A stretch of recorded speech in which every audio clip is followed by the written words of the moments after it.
Welcome to Kiwi Bred, the show where we take you inside the New Zealand thoroughbred industry.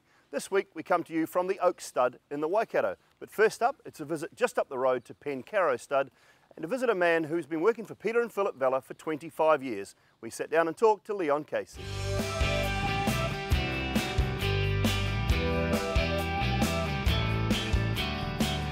Let's go back to the early days, I guess your childhood and growing up in Ashburton. Was it always going to be horses? What were your parents doing in those days? My father was a shearer, and yeah, we didn't have an immediate family interest in horses. Had some great uncles that were musterers that loved their horses and liked to bet, but no, I didn't have an immediate family interest. But it was just something that I had an interest in, ever since I can remember. It was just there.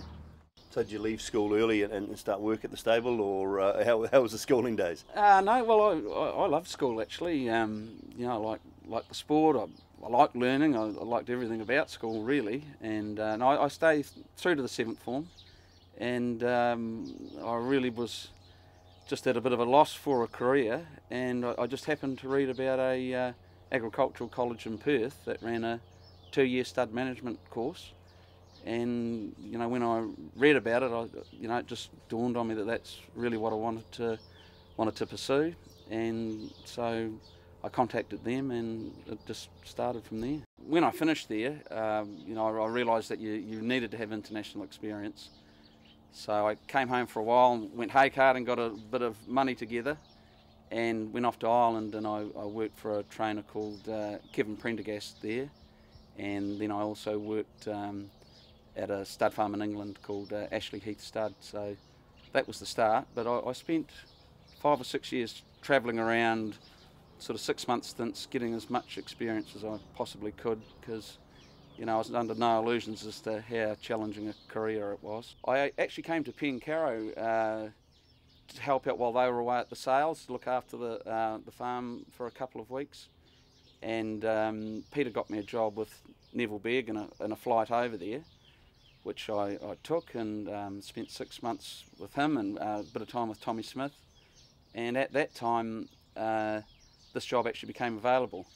So I got direct contact from Peter, and yeah, that was really the start. So that was 1988, 25 years ago? Yeah, 1987 I started. 87. Yeah. So what was here then? What was it Pencarrow Stud in 1987? How did it look compared to perhaps how it looks today? Well, funnily enough, where we're sitting now is the original farm. So there was 100 acres here, and on this particular farm, not a lot has actually changed. I guess the big thing is we've actually now got 4 times as much land, and it's grown a lot from this central point.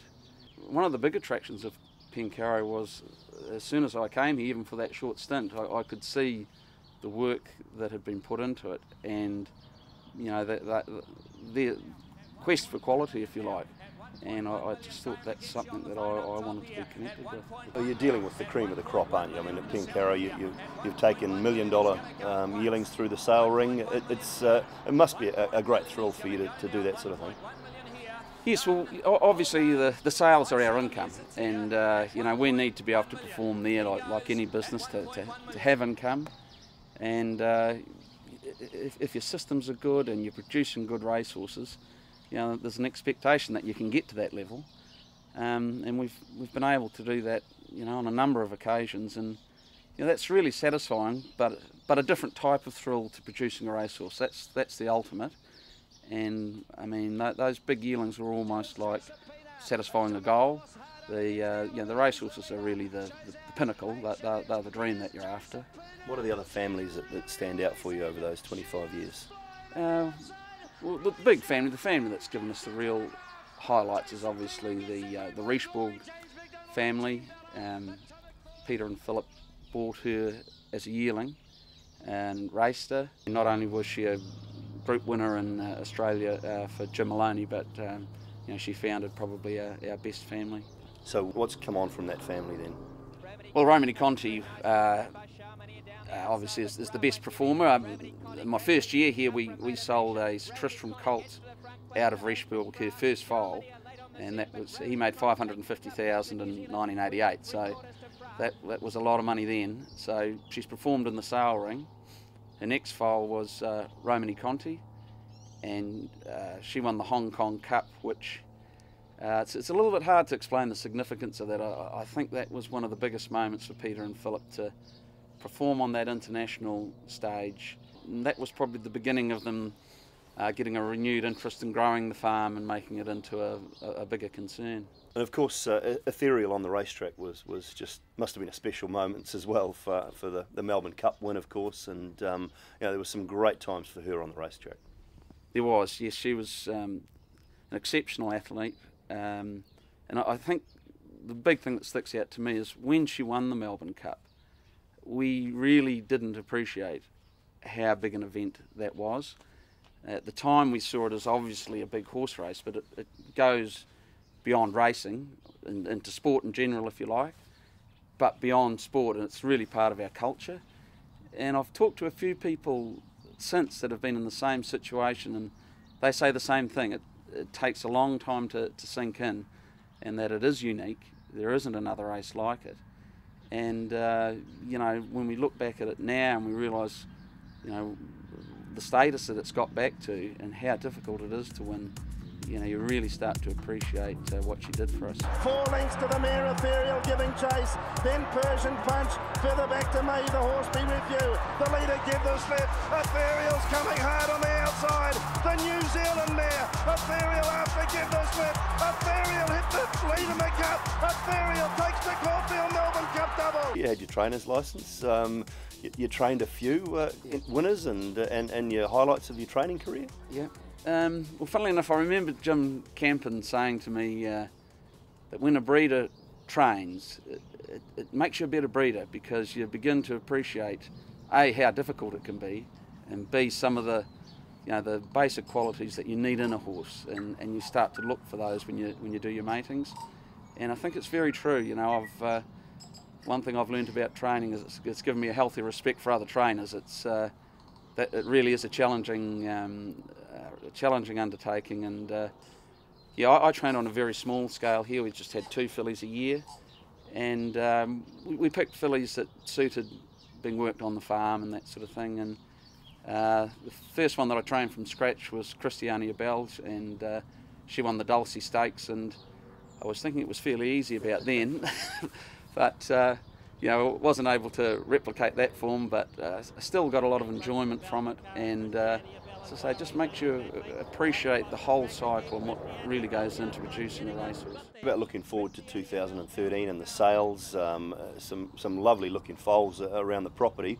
Could you pick out 2 or 3 for us that you're really looking forward to going through the sale ring? Yeah, I think we've got probably one of our best crops of foals for some time. We've got a son of Ethereal, who's an outstanding colt by Costa de Lago. I've got 3 High Chaparral colts. One is a half-brother to Vapor Trail and Santa Agostino, one a half-brother to Jourdain, and one is a half-brother to Dolmabashi, so from the Richebourg family. So it's a really good, strong lineup. But one of the real pleasures is being able to offer yearlings who are sons of or half-brothers to your good horses of the past, because that's your biggest marketing push, is highlighting what you've been able to produce in the past and what you think you might be able to produce in the future. 25 years on the property. Do you live the job? Do you get away? Do you go on holiday? I mean, how do you get out of this place? And what's the time of year that Leon Casey goes on holiday? And where do you go? Well, yeah, I do get away. I've been really well looked after. Peter and Philip have been incredibly generous to us over the years. From the time I started, we had holidays each year in California, and this year we're going on a cruise, which they gave us for the 25th year. So, no, I certainly can't complain about not getting holidays. But yeah, as far as living the job, during the stud season we run 7 days a week, 24 hours a day. So there's something happening at any given time, and yeah, you've got to be thinking about things all the time. But I guess there's periods where it gets to be a little bit of a grind when it's it's raining and cold and wet in the spring. But there's always something to look forward to. There's a lot of highlights. That you're forced to become an optimist in this game, and you know, we're always looking forward to the next good event. Yeah.